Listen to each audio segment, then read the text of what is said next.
राम राम राम सीता राम जय जय राम।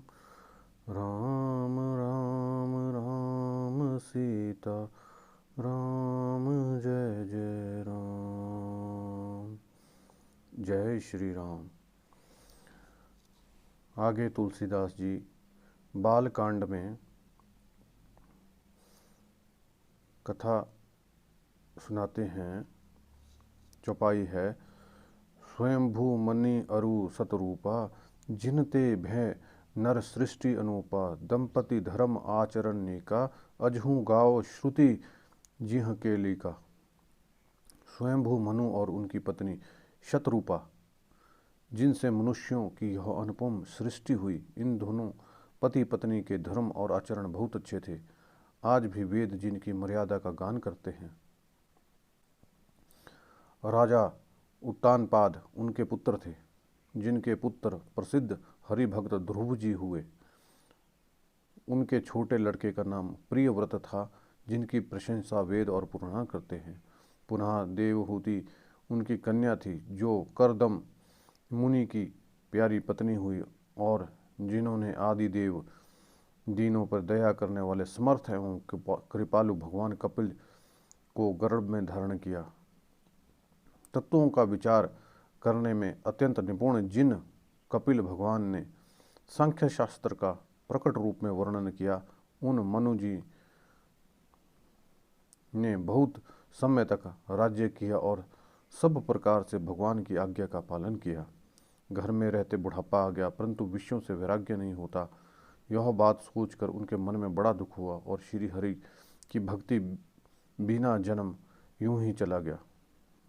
तब मनु ने अपने पुत्र को जबरदस्ती राज्य देकर स्वयं सित्री सहित वन को गमन किया। अत्यंत पवित्र और साधकों को सिद्धि देने वाले तीर्थों में श्रेष्ठ नैमिषारण्य प्रसिद्ध है। वहाँ मुनि और सिद्धों के समूह बसते हैं। राजा मनु हृदय में हर्षित होकर वहीं चले। वे धीर बुद्धि वाले राजा रानी मार्ग में जाते हुए ऐसे सुशोभित हो रहे थे, मानो ज्ञान और भक्ति ही शरीर धारण किए जा रहे हों। चलते चलते वे गोमती नदी के किनारे जा पहुँचे। हर्षित होकर उन्होंने निर्मल जल में स्नान किया। उनको धर्म धुरंधर राज ऋषि जानकर सिद्ध और ज्ञानी मुनि उनसे मिलने आए। जहाँ जहाँ सुंदर तीर्थ थे, मुनियों ने आदरपूर्वक सभी तीर्थ उनको करा दिए। उनका शरीर दुर्बल हो गया था। वे मुनियों के से वस्त्र धारण करते थे और संतों के समाज में नित्य पुराण सुनते थे। 12 अक्षर मंत्र पुनि जपहि सहित अनुराग। वासुदेव पद पंकरुहु दंपति मन अति लाग। और 12 अक्षर मंत्र ओम नमो भगवते वासुदेवाय का प्रसिद्ध का प्रेम सहित जप करते थे। भगवान वासुदेव के चरणों में उन राजा रानी का बहुत ही मन लग गया। वे साग फल और कंद का आहार करते थे। सच्चिदानंद ब्रह्म का स्मरण करते थे। फिर वे श्री हरि के लिए तप करने लगे और मूल फल को त्याग कर केवल जल पर आधार पर रहने लगे। हृदय में निरंतर यही अभिलाषा हुआ करती थी, हम कैसे परम प्रभु को आंखों से देखें, जो निर्गुण अखंड अनंत और अनादि हैं और परमावादी लोग जिनका चिंतन किया करते हैं। आगे तुलसीदास जी कहते हैं, नेति नेति जेहि वेद निरूपा निजानंद निरूपादि अनुपा। शंभु विरंची विष्णु भगवाना उपजेहि जासु अंत ते नाना। जिन्हें वेद नेति नेति यह भी नहीं यह भी नहीं कहकर निरूपण करते हैं, जो अनंत स्वरूप उपाधि रहित और अनुपम है, एवं जिनके अंश से अनेक शिव ब्रह्मा और विष्णु प्रकट होते हैं, ऐसे महान प्रभु की सेवक के वश में है। ऐसे महान प्रभु भी सेवक के वश में हैं और भक्तों के लिए लीला विग्रह धारण करते हैं। यदि वेदों में यह वचन सत्य है तो यह हमारी अभिलाषा पूर्ण होगी।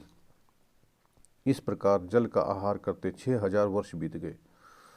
फिर 7000 वर्ष वे आयु के आधार पर रहे। पुरातन समय में लोग जब भक्ति करते थे तो वो बगैर बिना वायु और केवल वायु पे निर्भर रह के भी भक्ति करते थे। ये ऐसा तुलसीदास जी ने इसमें कहा है, जो कि आज के कलयुग में असंभव लगता है। आगे कहते हैं, 10,000 वर्ष तक उन्होंने वायु का आधार भी छोड़ दिया, फिर एक पैर पे खड़े रहे। उनका अपार तप देख के ब्रह्मा विष्णु शिव कई बार मनु जी के पास आए। उन्होंने इन्हें अनेक प्रकार से ललचाया और कहा कुछ वर मांगो, पर ये परम धैर्यवान डिगाए नहीं डिगे। यद्यपि उनका शरीर हड्डियों का ढांचा मात्र रह गया था, फिर भी उनके मन में जरा भी पीड़ा नहीं थी। सर्वज्ञ प्रभु ने अनन्य गति वाले तपस्वी राजा रानी को निज दास जाना। तब परम गंभीर और कृपा रूपी अमृत से सनी हुई यो आकाशवाणी हुई, वर मांगो। मुर्दे को भी जिला देने वाली सुंदर वाणी कानों को छेद करती जब हृदय तक आई, तब राजा रानी के शरीर में ऐसे सुंदर हृष्ट और पुष्ट हो गए जैसे मानो अभी घर से आए हैं। कानों में अमृत के समान लगने वाले वचन सुनते ही उनका शरीर पुलकित और प्रफुल्लित हो गया। तब मनु जी दंडवत करके बोले, प्रेम में हृदय न समाता था। हे प्रभु सुनिए, आप सेवकों के लिए कल्प वृक्ष और कामधेनु हैं। आप के चरण रज की ब्रह्मा और विष्णु शिव भी वंदना करते हैं। आप सेवा में दुर्लभ हैं और सुखों को देने वाले। आप शरणागत की रक्षक और जड़ चेतन के स्वामी हैं। हे अनाथों का कल्याण करने वाले, यदि हम लोगों पे आपका स्नेह है तो प्रसन्न होकर यह वर दीजिए कि आपका जो स्वरूप शिव जी के मन में समा बसता है और जिसकी प्राप्ति के लिए मुनि लोग यत्न करते हैं, जो काक भुषुंडी के मन रूपी मान सरोवर में विहार करने वाला हंस है, सगुण और निर्गुण कहकर वेद की प्रशंसा करते हैं। हे शरणागत के दुख मिटाने वाले प्रभु, ऐसी कृपा कीजिए कि हम उसी रूप को नेत्र भरकर देखें।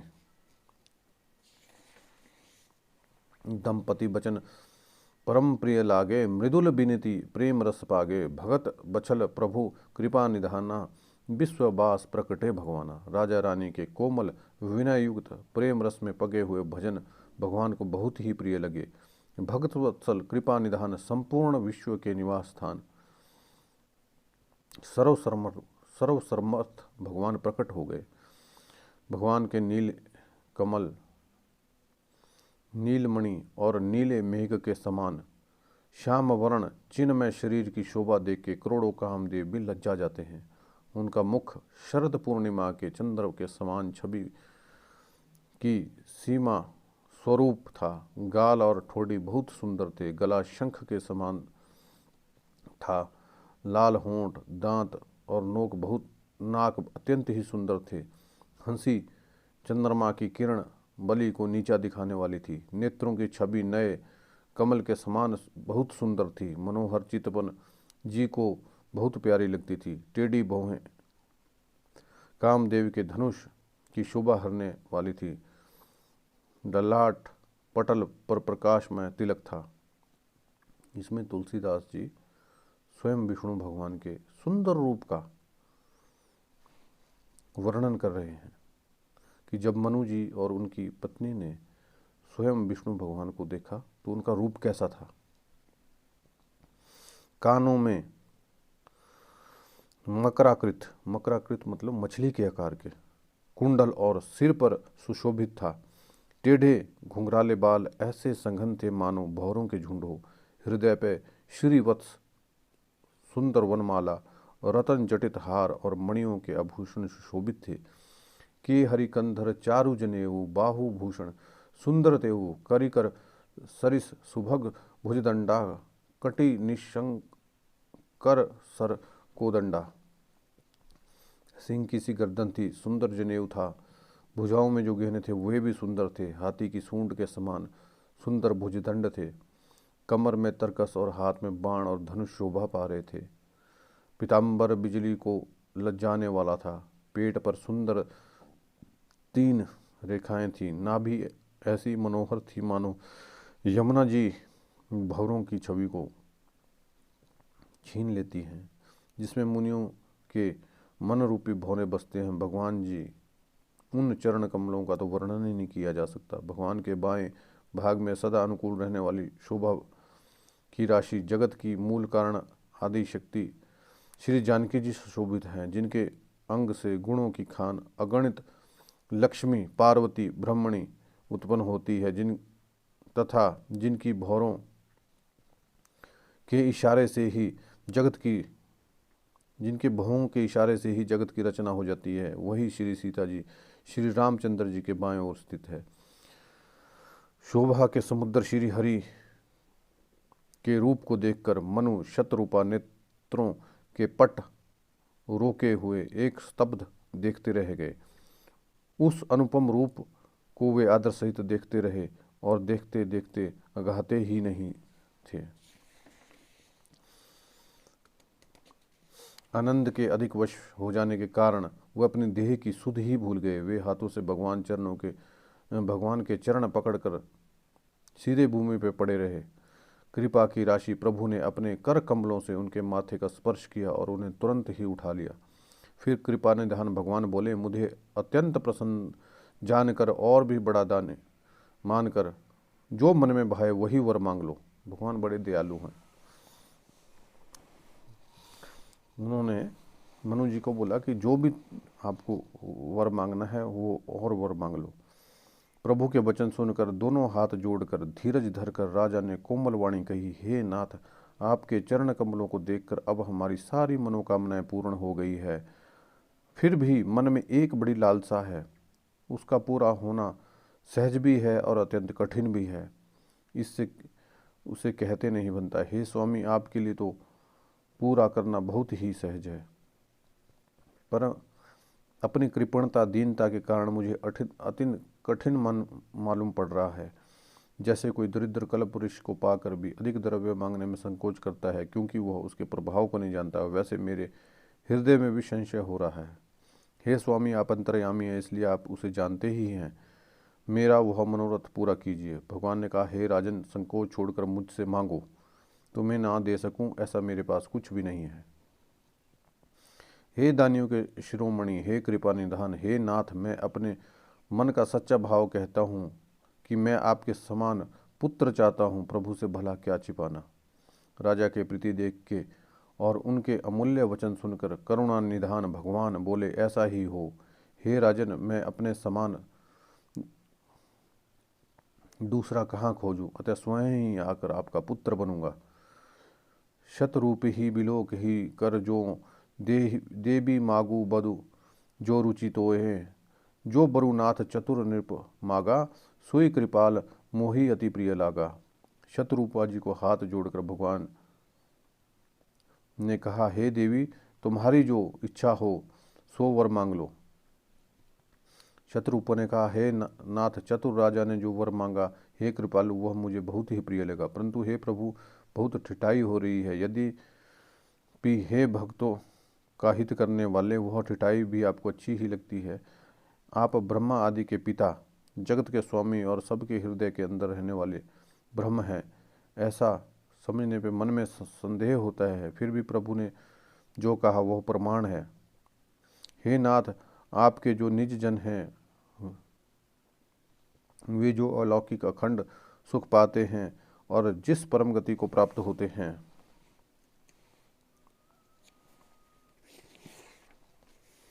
हे प्रभु, वही सुख, वही गति, वही भक्ति, वही अपने चरणों में प्रेम, वही ज्ञान और वही रहन सहन कृपा करके हमें दीजिए। रानी के कोमल गूढ़ मनोहर श्रेष्ठ वाक्य रचना सुनकर कृपा के समुद्र भगवान कोमल वचन बोले, तुम्हारे मन में जो भी कुछ इच्छा है वह सब मैंने तुम्हें दे दिया, इसमें कोई संदेह न समझना। हे माता, मेरी कृपा से तुम्हारा अलौकिक ज्ञान भी कभी नष्ट ना होगा। तब मनु ने भगवान के चरणों की वंदना करके कहा, हे प्रभु, मेरी एक और विनती है। आपके चरणों में वैसी ही प्रीति रहे जैसी पुत्र के लिए पिता की होती है। चाहे मुझे कोई बड़ा भारी मूर्ख ही क्यों ना कहे, जैसे मणि के बिना सांप और जल के बिना मछली नहीं रह सकती, वैसे मेरा जीवन आपके अधीन रहे। अस बरु मागी चरण गही रहू, एव मस्तु करुणा निधि कहियू। ऐसा वर मांगकर राजा भगवान के चरणों में गिर पड़े। तब दया के निधान भगवान ने कहा, ऐसा ही हो। अब तुम मेरी आज्ञा मानकर देवराज इंद्र की राजधानी में जाकर वास करो। हे तात, वहाँ बहुत से भोग भोग कर कुछ काल बीत जाने पर तुम अवध के राजा होगे, तब मैं तुम्हारा पुत्र होऊंगा।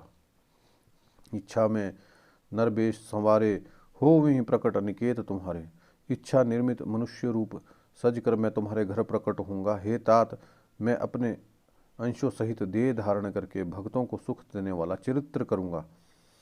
जिन चरित्रों को बड़े भाग्यशाली मनुष्य आदर सहित सुनकर ममता और मद का त्याग कर भव सागर से तर जाएंगे, आदि शक्ति मेरी माया भी जिसने जगत को उत्पन्न किया अवतार लेंगी।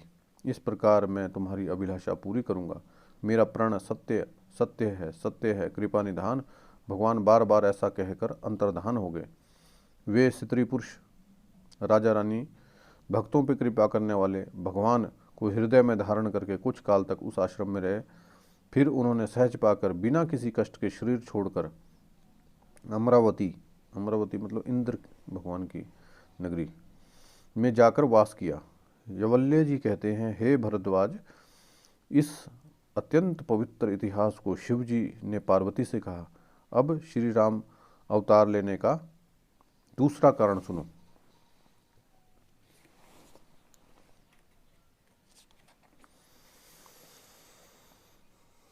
सुर मुनि कथा पुनीत पुरानी, जो गिरजा प्रति शंभु बखानी। हे मुनि, वह पवित्र और प्राचीन कथा सुनो जो शिव ने पार्वती से कही थी। संसार में प्रसिद्ध एक केकई देश है, जहाँ सत्यकेतु नाम का राजा राज करता था। धर्म धुरंधर नीति निधाना, तेज प्रताप शील बलवाना। तेहि के भय जुगल सुतबीरा, सब गुण धाम महारंधीरा। वह धर्म की धुरी को धारण करने वाला, नीति की खान, तेजस्वी, प्रतापी, सुशील व बलवान था। उसके 2 पुत्र हुए जो सब गुणों के भंडार और बड़े ही रणधीर थे। राज्य का उत्तराधिकारी जो बड़ा लड़का था उसका नाम था प्रताप भानु, और दूसरे पुत्र का नाम था अरिमर्दन, जिसकी भुजाओं में अपार बल था और युद्ध में अटल रहता था। भाई भाई में बड़ा मेल था, सब प्रकार के दोषों और छलों से रहित प्रीति थी। राजा ने ज्येष्ठ पुत्र को राजा दे दिया और आप भगवान के भजन के लिए वन को चला गया। जब प्रताप भानु राजा हुआ, देश में उसकी दुहाई फिर गई। जब वेद में बताई हुई विधि के अनुसार उत्तम रीति से प्रजा का पालन करने लगा, उसके देश में पाप कहीं भी लेश मात्र नहीं रह गया। राजा का हित करने वाला और शुक्राचार्य के समान बुद्धिमान धर्मरुचि नामक उसका मंत्री था। इस प्रकार बुद्धिमान मंत्री और बलवान और वीर भाई के साथ ही स्वयं राजा भी बड़ा प्रतापी और रणधीर था। साथ में अपार चतुरंगणी सेना थी, जिसमें असंख्य योद्धा थे जो सब के सब रण में जूम मरने वाले थे। अपनी सेना को देखकर राजा बहुत ही प्रसन्न हुआ और घम घम नगाड़े बजने लगे।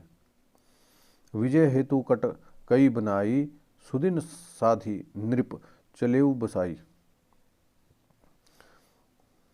दिग्विजय के लिए सेना सजाकर वह राजा शुभ दिन साध कर और डंका बजाकर चला। जहाँ जहाँ बहुत सी लड़ाइयाँ हुई, उसने सब राजाओं को बलपूर्वक जीत लिया।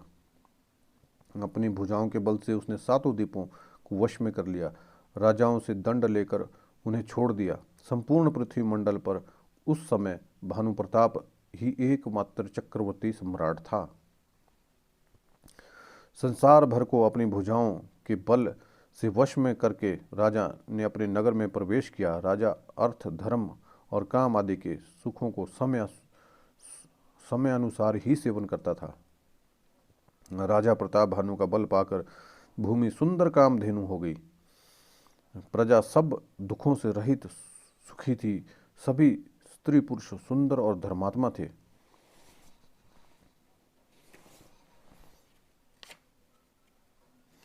आगे तुलसीदास जी कहते हैं, धर्मरुचि मंत्री का श्री हरि के चरणों में प्रेम था। वह राजा के हित के लिए सदा उसको नीति सिखाया करता था। राजा गुरु, देवता, संत, पितर और ब्राह्मण इन सब की सदा सेवा करता रहता था। वेदों में राजाओं के धर्म बताए गए हैं। राजा सदा आदर पूर्वक और सुख मानकर उस सब का पालन करता था। प्रतिदिन अनेक प्रकार के दान करता था। उत्तम शास्त्र, वेद और पुराण सुनता था।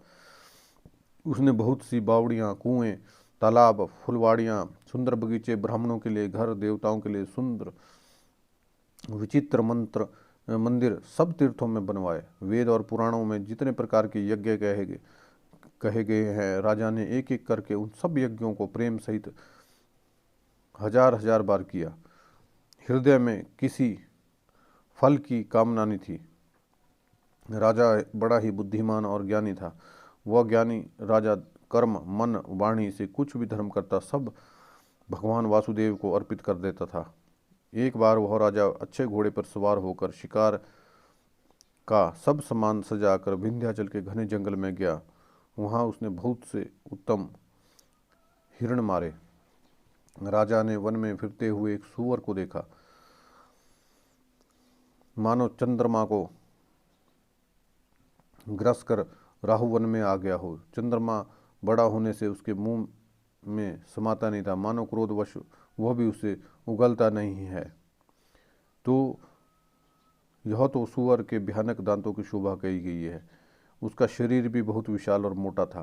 घोड़े की आहट पाकर घुरघुराता हुआ कान उठाए चौकन्ना होकर देख रहा था। नील पर्वत के शिखर के समान विशाल उस सूअर को देखकर राजा घोड़े को चाबुक चलाकर तेजी से आगे चला और सूअर को ललकारता हुआ, अब तेरा बचाव नहीं हो सकता, अधिक शब्द कहते हुए घोड़े को आता देखकर सूअर पवन की वेग से भाग चला। राजा ने तुरंत ही बाण को धनुष पर चढ़ाया। सूअर बाण को देखकर धरती में दुबक गया। राजा तक कर तीर चलाता, परंतु सूअर छल करके शरीर को बचा जाता। वह पशु कभी प्रकट होता, कभी छिपता हुआ भाग जाता। राजा भी क्रोध के वश उसके पीछे लग गया।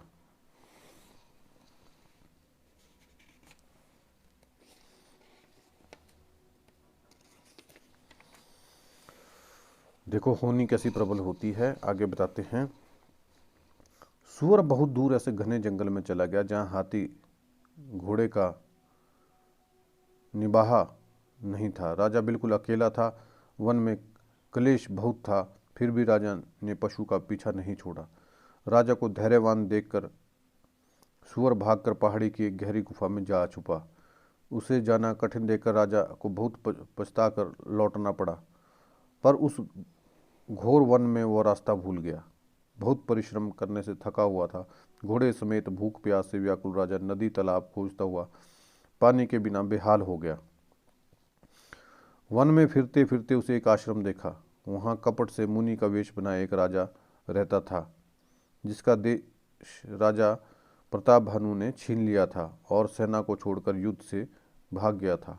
प्रताप भानु का समय अच्छे दिन जानकर वह बुरे दिन का अनुमान लगाकर उसके मन में बड़ी गलानी हुई। इससे वह ना तो घर गया, ना अभिमान होने के कारण राजा प्रताप भानु से ही मिला। दरिद्र की भांति मन ही में क्रोध मारकर वह राजा तपस्वी के भेष में वन में रहता था। राजा उसी के पास गया। उसने तुरंत ही पहचान लिया कि यह प्रताप भानु है। राजा प्यासा होने के कारण व्याकुलता में उसे पहचान न सका। सुंदर वेश देखकर राजा ने महामुनि समझा और घोड़े से उतरकर उसे प्रणाम किया, परंतु वो बड़ा चतुर होने के कारण राजा को उसने अपना नाम ही नहीं बतलाया। राजा को प्यासा देखकर उसने सरोवर दिखला दिया। हर्षित होकर राजा ने घोड़े सहित उसमें स्नान और जलपान किया। सारी थकावट मिट गई। राजा सुखी हो गया। तब तपस्वी ने उसे अपने आश्रम में ले गया। सूर्यास्त का समय जानकर उसने राजा को आसन दिया। फिर वह तपस्वी कोमल वाणी से बोला, तुम कौन हो? सुंदर युवक होकर जानकी जीवन की परवाह न करके वन में अकेले क्यों फिर रहे हो? तुम्हारे चक्रवर्ती राजा के लक्षण देखकर मुझे बड़ी दया आ रही है। राजा ने कहा, हे मुनीश्वर सुनिए, प्रताप भानु नाम का एक राजा है, मैं उसका मंत्री हूँ। शिकार के लिए फिरते हुए राह भूल गया हूँ। बड़े भाग्य से यहाँ आकर मैंने आपके चरणों के दर्शन पाए हैं। हमें आपका दर्शन दुर्लभ था। इससे जान पड़ता है कुछ भला होने वाला है। मुनि ने कहा, हे तात, अंधेरा हो गया, तुम्हारा नगर यहाँ से 70 योजन पर है। हे सुजान, सुनो, घोर अंधेरी रात है, घना जंगल है, रास्ता नहीं है। ऐसा समझकर तुम आज यहीं ठहर जाओ, सवेरे होते ही चली जाना। तुलसीदास जी कहते हैं, जैसी होनहार होती है वैसी ही सहायता मिल जाती है। या तो आप ही उसके पास आती है या उसको वहाँ ले जाती है। हे नाथ, बहुत अच्छा। ऐसा कहकर उसकी आज्ञा सिर चढ़ाकर घोड़े को वृक्ष से बांधकर राजा बैठ गया। राजा ने उसकी बहुत प्रकार से प्रशंसा की, उसकी चरणों की वंदना करके अपने भाग्य को की सराहना की। फिर सुंदर कोमल वाणी से कहा, हे प्रभु, आपको पिता जानकर मैं ठिठाई करता हूँ। हे मुनीश्वर, मुझे अपना पुत्र और सेवक जानकर नाम और धाम विस्तार से बतलाइए। राजा ने उसको नहीं पहचाना, पर वो राजा को पहचान गया था। राजा तो शुद्ध हृदय था और वह कपट करने में चतुर था। एक तो वैरी, फिर जाति से क्षत्रिय, फिर राजा। वह छल बल से अपना काम बनाना चाहता था। वह शत्रु अपने राज्य सुख को समझकर स्मरण करके दुखी था। उसकी छाती कुम्हार के आंवे की आग की तरह भीतर ही भीतर सुलग रही थी। राजा के सरल वचन कान से सुनकर अपने वैर को याद करके वह हृदय में बड़ा हर्षित हुआ। वह कपट में डुबोकर बड़ी युक्ति के साथ कोमल वाणी बोला, अब हमारा नाम भिखारी है, क्योंकि हम निर्धन और अनिकेत हैं।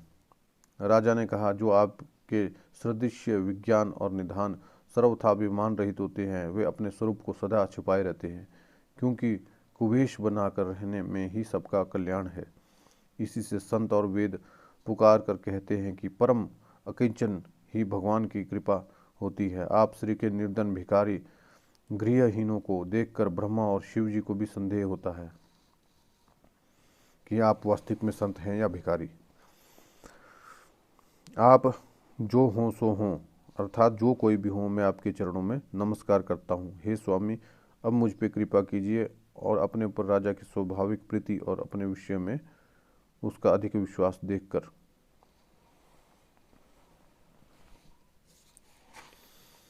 सब प्रकार से राजा को अपने वश में करके अधिक स्नेह दिखाता हुआ वह कपटी तपस्वी बोला, हे राजन, सुनो, मैं तुमसे सत्य कहता हूँ, तुमने यहाँ रहते बहुत समय बीत गया। अब तक ना तो मुझे कोई मिला, ना ही किसी को मैं अपने किसी को पर प्रकट करता हूँ, क्योंकि लोक में प्रतिष्ठा अग्नि के समान है, जो तपस्वी मतलब तप रूपी वन को भस्म कर डालती है। तुलसी देखी सुबेशु भूल ही मूड न चतुर नर, सुंदर के कही पेखु बचन सुधा सम असन अही। तुलसीदास जी कहते हैं, सुंदर वेश देखकर मूड नहीं, चतुर मनुष्य भी धोखा खा जाते हैं। सुंदर मोर को देखकर उसका वचन अमृत के समान है और आहार सांप का है। इसी से जगत में छिप कर रहता हूँ। श्री हरि को छोड़कर किसी से भी कोई प्रयोजन नहीं रखता। प्रभु तो बिना जनाए ही सब जानते हैं, फिर कहो संसार रिझाने से क्या सिद्धि मिलेगी। तुम पवित्र और सुंदर बुद्धि वाले हो, इससे मुझे तुम बहुत ही प्यारे हो और तुम्हारी भी मुझ पर प्रवृत्ति और विश्वास है। हे तात, अब यदि मैं तुमसे कुछ छुपाता हूँ तो मुझे बहुत बड़ा दोष लगेगा। ज्यों ज्यों वह तपस्वी उदासीनता की बातें कहता, त्यों त्यों राजा को विश्वास उत्पन्न होता जाता। जब उस बगुले का ध्यान लगाने वाले कपटी मुनि ने राजा को कर्म, मन और वचन से वश में जाना, तब वह बोला, हे भाई, हमारा नाम एक तनु है। यह सुनकर राजा ने सिर निवाकर कहा, मुझे अपना सेवक जानकर अपना नाम का अर्थ समझाकर कहिए। तब सबसे पहले सृष्टि उत्पन्न हुई, तब मेरी उत्पत्ति हुई थी। कपटी मुनि ने कहा, तब से मैंने कोई दूसरे धारण नहीं की, ऐसा इसलिए मेरा नाम एक तनु है। हे पुत्र, मन में आश्चर्य मत करो, तप से कुछ भी दुर्लभ नहीं है। तप के बल से ब्रह्मा जगत को रचते हैं, तप ही के बल से विष्णु संसार का पालन करते हैं, तप ही के बल से रुद्र संहार करते हैं। संसार में कोई ऐसी वस्तु नहीं जो तप से ना मिल सके। यह सुनकर राजा को बड़ा अनुराग हुआ। तब वह तपस्वी पुरानी कथाएं कहने लगा। कर्म, धर्म और अनेक प्रकार का इतिहास कहकर वह वैराग्य और ज्ञान का निरूपण करने लगा। सृष्टि की उत्पत्ति, पालन, स्थिति, संहार की अपार आश्चर्य भरी कथाएं उसने विस्तार से कहीं। राजा सुनकर उसके तपस्वी के वश में हो गया तथा अपना नाम बतलाने लगा। जय श्री राम। आज की कथा यहीं समाप्त करते हैं।